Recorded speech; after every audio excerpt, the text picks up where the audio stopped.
मैंने जो last video डाला था एकेडमिक अचीवमेंट स्केल से संबंधित, उसमें फिर बहुत सारे स्टूडेंट्स का ये शिकायत आ रहा है। उनकी शिकायत आ रही है कि सब चीज़ें समझ में नहीं आ रही हैं। तो ये वीडियो दोबारा बनाई जा रही है क्योंकि मैं समझ सकता हूँ आप ये फर्स्ट ईयर के स्टूडेंट्स हैं और फर्स्ट टाइम आप प्रैक्टिकल कर रहे हैं, तो चीज़ें समझना थोड़ा सा मुश्किल हो जाता है। तो ये वीडियो एक्चुअली जो बीए फर्स्ट ईयर के स्टूडेंट्स हैं उनको ध्यान में रखते हुए बनाया गया है, क्योंकि उनके सिलेबस में एकेडमिक अचीवमेंट स्केल का प्रैक्टिकल है। और इस वीडियो में मैंने सारी चीज़ें एकदम डिटेल में बताई हैं। सब कुछ यहीं पे बता दिया गया है, आपको कहीं भटकने की ज़रूरत नहीं है।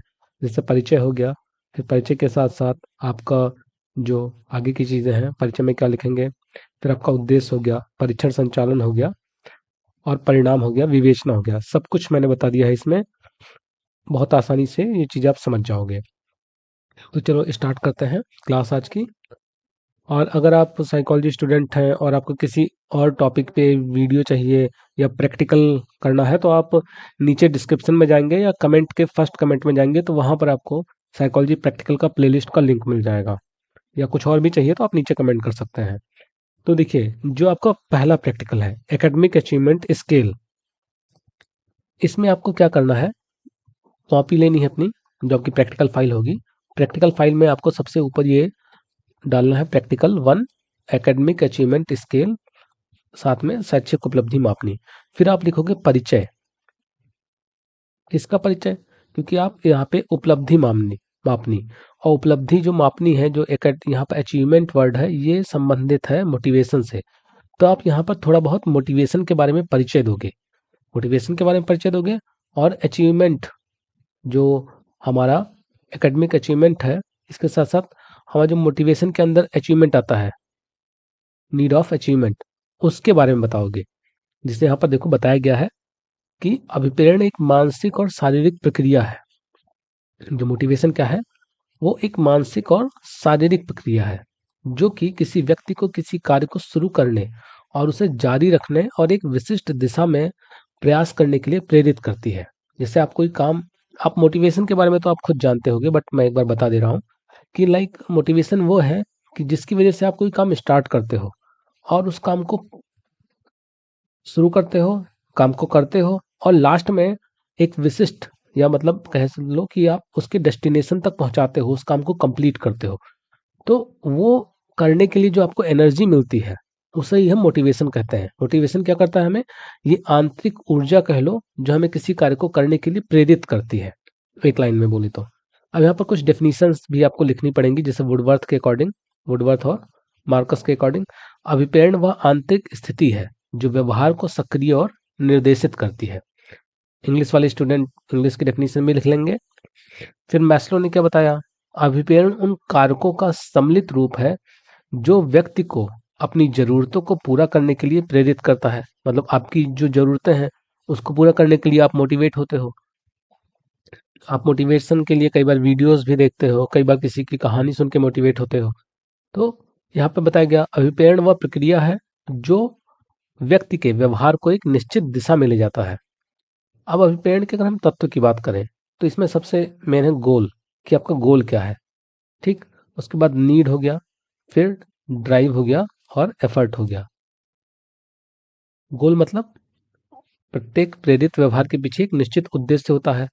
और जब हमें किसी चीज़ की कमी होती है, आवश्यकता, मेन इसका अगर हम अभिप्रेरण साइकिल की बात करें, तो साइकिल में 3 चीज़ें आती हैं। ये 3 चीज़ें उसके साइकिल में आती हैं कि आवश्यकता अभिप्रेरण का मूल आधार है। मतलब जिस मान लो आपकी प्यास प्यास लगी, तो आप क्या करोगे? प्यास के लिए एफर्ट डालोगे, कोशिश करोगे, उठ के जाओगे, पानी पियोगे। तो वो चीज़ें यहाँ पे बताई गई हैं। इसको मैं बहुत ज़्यादा एक्सप्लेन नहीं करूँगा, क्योंकि मैंने अभिप्रेरण का वीडियो बना रखा है, जो कि आपको नीचे मिल जाएगा। जनरल साइकोलॉजी का प्लेलिस्ट है, उसमें आपको अभिप्रेरण का वीडियो मिल जाएगा, तो वहाँ से आप देख सकते हैं। यहाँ पर प्रैक्टिकल के हिसाब से ही चीज़ें बताई जा रही हैं।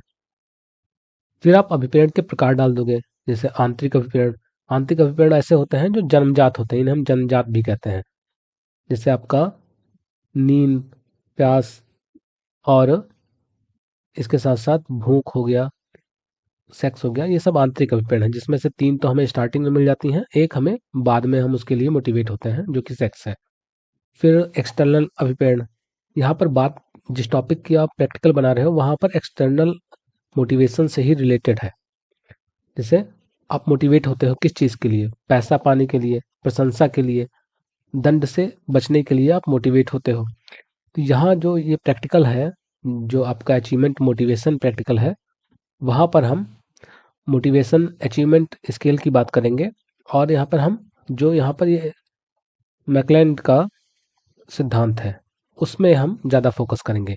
उसके लिए यहाँ पर और भी सिद्धांत दिए गए हैं, जैसे आप ये सिद्धांत भी नोट कर लेना, मैस्लो का सिद्धांत, हर्ट्ज़बर्ग का सिद्धांत। लेकिन इन पे हम ज़्यादा फोकस नहीं करने वाले, क्योंकि मैंने फिर बोला कि इनके वीडियोस मैंने बना रखे हैं। तो इनको आपको लिखना बस है, अपनी प्रैक्टिकल फाइल में इनको लिख लीजिएगा। इनको सिर्फ प्रैक्टिकल फाइल में लिख लीजिएगा। मेन जो आपका फोकस है वो है मैकलैंड का आवश्यकता सिद्धांत, नीड थ्योरी। नीड थ्योरी जिसमें आपका फर्स्ट है नीड ऑफ अचीवमेंट, जो आपके प्रैक्टिकल से संबंधित है। इसमें इन्होंने कुछ और थ्योरीज बताए हैं। Need of affiliation, academic need of achievement मतलब उपलब्धि पाने की, सफलता पाने की आवश्यकता, संबंधों को बनाए रखने की आवश्यकता, पावर को, जिससे आपने देखा होगा कुछ लोग होते हैं जिनको पावर चाहिए होता है। अगर हम उपलब्धि अभिप्रेरण की बात करें, जो कि आपका प्रैक्टिकल है, तो उपलब्धि अभिप्रेरण वह आंतरिक अभिप्रेरण है जो व्यक्ति को उच्च मानक को प्राप्त करने, सफल होने और अपने प्रदर्शन को सुधारने के लिए प्रेरित करती है। इसका जो डेफिनेशन है, इसकी जो थ्योरी है, वो डेविड मैकलेन के द्वारा दिया गया। उन्होंने बताया कि achievement motivation refers to an individuals drive to excel, achieve in relation to a set of standard and strive to succeed. जो उपलब्धि अभिप्रेरण है वह अभिप्रेरण है जो व्यक्ति को मानकों के अनुसार उत्कृष्टता प्राप्त करने और सफल होने के लिए प्रेरित करता है। अब फिर आप उपलब्धि अभिप्रेरण की कुछ विशेषताएं लिख लोगे, इनको आप नोट कर लोगे। ठीक, इनको नोट करने के बाद यहाँ पर आप नीड ऑफ अचीवमेंट, ये सारी चीज़ें आप नोट करते चले जाओगे। इनका स्क्रीनशॉट ले लेना या वीडियो को पॉज करके आप नोट कर लेना। अब ये जब इतना नोट कर लोगे, तब बात आती है नेक्स्ट पेज से, नेक्स्ट फ्रेश पेज से आप डालोगे ऊपर हेडिंग उद्देश्य, ऑब्जेक्टिव। आपका उद्देश्य क्या है? कि परीक्षार्थी की शैक्षिक उपलब्धि का मापन करना। परीक्षार्थी की शैक्षिक उपलब्धि, सॉरी यहाँ पर एक वर्ड छूट गया है, यहाँ पर शैक्षिक उपलब्धि अभिप्रेरण का मापन करना। शैक्षिक उपलब्धि अभिप्रेरण यहाँ पर आप लिख लोगे, क्योंकि आप अभिप्रेरण का ही तो मापन करने जा रहे हो। जैसे हमने क्लास में प्रैक्टिकल किया था कि जो परीक्षार्थी है वो अपने क्लास में, अपने एकेडमिक फील्ड में कितना मोटिवेट है सफलता पाने के लिए। फिर आप ये हेडिंग डालने का बीच में डालोगे, पेज के बीच में ये होगा टेस्ट एडमिनिस्ट्रेशन और या परीक्षण संचालन। फिर परीक्षार्थी का परिचय, यहाँ पे आप नाम ना लिख के XYZ या ABC, या अगर आपने नाम लिख रखा है तो आप अपना नाम डाल सकते हैं, अपनी एज डाल सकते हैं, किस क्लास में है आप वो डाल सकते हैं। परीक्षण सामग्री, अब जैसे परीक्षण सामग्री, इसके लिए हमने क्या यूज़ किया था? इसके लिए हमने यहाँ पर यूज़ किया था डॉक्टर TR शर्मा द्वारा बनाया गया स्केल यूज़ किया गया था। यहाँ पर जो टेस्ट है इनका, एकेडमिक अचीवमेंट मोटिवेशन टेस्ट, इसको आपने भरा था। इसी के आधार पर स्तर का पता चला था कि एकेडमिक अचीवमेंट का स्तर कितना है। तो ये चीज़ें आप यहाँ पर लिखोगे कि डॉक्टर TR शर्मा द्वारा निर्मित परीक्षण, फिर पेपर, पेन, पेंसिल, ये चीज़ें लिख दोगे।